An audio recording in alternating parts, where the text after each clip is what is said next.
কথাটা মনে রাখবেন।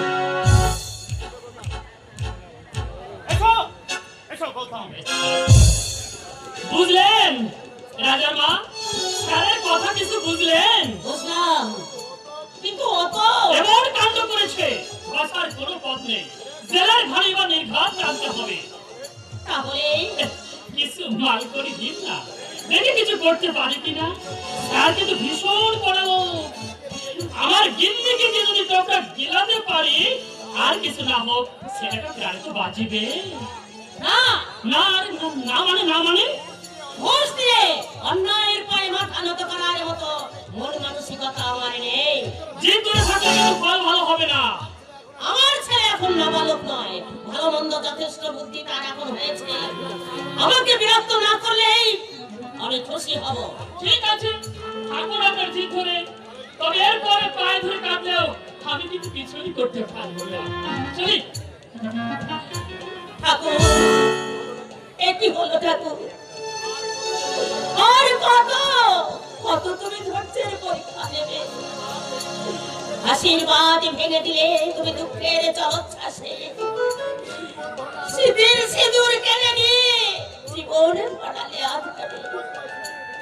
অপবাদের ভয়ে শ্বশুরের ভিটে ছেড়ে যাকে বুকে করে নিয়ে এলাম এখানে, পরের বাড়ি ঝিগড়ি করে নিজে না খেলে আমি যাকে বড় করলাম। সত্যি কথা বলে সত্যের পথে আমি যাকে চলতে শেখালাম, অভাবের আধারে দু হাত দিয়ে সরিয়ে পরের গাড়ি চালিয়ে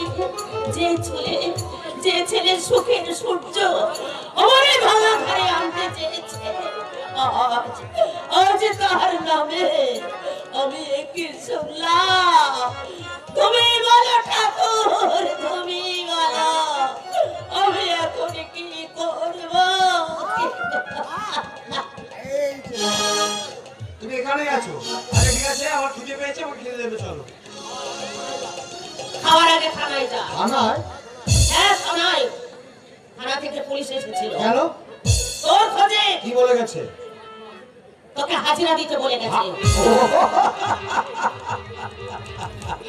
এই জন্য বোধ হয় আমার মমতাময়ী মায়ের মুখটা একেবারে ভয়ে পাংশ হয়ে গেছে। আমার গলাটা ছেড়ে দে রাজা। এই মানুষকে আমার আর ভালো লাগে না। মা, না, আমি কোনো সমাজ বিরোধীর মা নই। দাদা, এবার কি হলো দাদা? এত কষ্ট করে নিজে উপসি থেকে যে সন্তানকে আমি মানুষ করলাম, যাকে সৎ পথে থেকে সত্য কথা বলতে শেখালাম, আজ সে হলো কিনা গুন্ডা, মস্তান, সমাজ বিরোধী। এ আমি চাইনি দাদা, এ আমি চাইনি। সমাজ বিরোধীর মা হয়ে আমি বাঁচতে চাই দাদা। বাহ, চমৎকার! পুলিশের কথা বিশ্বাস করে সত্য মিথ্যা যাচাই না করে তুমিও চমৎকার সিদ্ধান্ত নিয়েছো মা। তোমার চোখে আজ আমি গুন্ডা, মস্তান, সমাজ বিরোধী। বেটা, এবার ছোট, বিলকুল ছোট। আমি জানি তুমি সাচ্চা দিয়ে আছো। না বাবা, আমি সাচ্চা নই। আমি সাচ্চা হলে পুলিশ আমাকে খুঁজতো না। আমি সাচ্চা হলে আমার মমতাময়ী মা আমার দিক থেকে ঘৃণায় মুখ ফিরিয়ে নিত না। রাজা! মামা, জিজ্ঞাসা করুন তোমার মাকে, পৃথিবীতে এত নাম থাকতে কেন আমার নাম রাজা হলো? কেন আমাকে পরের বাড়িতে ফ্যান চেয়ে খেয়ে বাঁচতে হলো? কেন দেখলাম তার লেখাপড়া শিখবার সুযোগ? কেন আমাকে বাবুদের দোকানে এত বাসন মেজে মালিকের গালাগাল খেয়ে বড় হতে হলো? কেন কেন কেন?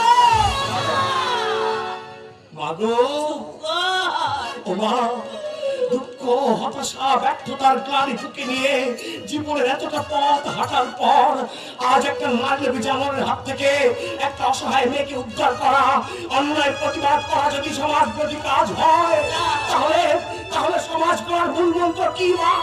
বলো মা, বলো, সমাজ করার মূল মন্ত্র কি?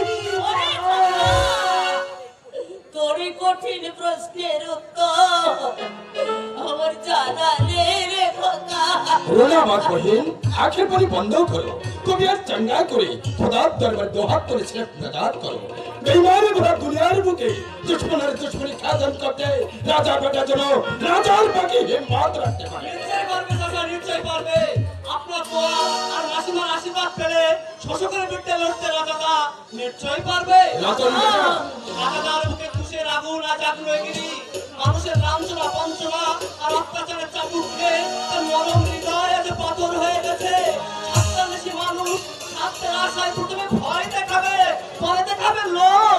আমি ওদের কাছে পরাজয় স্বীকার করে তুমি তোমার উঁচু মাথাটা নিচু করো না রাজাদা।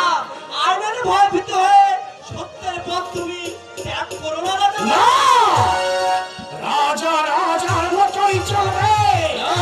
রাজার স্বীকার করে অর্থের লোভে মনুষ্যত্ব বিসর্জন দিয়ে কোনদিন ওদের পায়ে সেলাম জানাবে না। আলাদা লেখাপড়া শিখে শিক্ষিত হয়ে শিক্ষার নামে কুশিক্ষার মন্ত্র পড়ে ওই ভণ্ড শিক্ষিতের সঙ্গে মিশে যে পাপ আমি করেছি সেই পাপের প্রায়শ্চিত্ত করতে এই মূর্তির আমার বৃদ্ধ বনিতা সবাই একসঙ্গে ডেকে বলবো।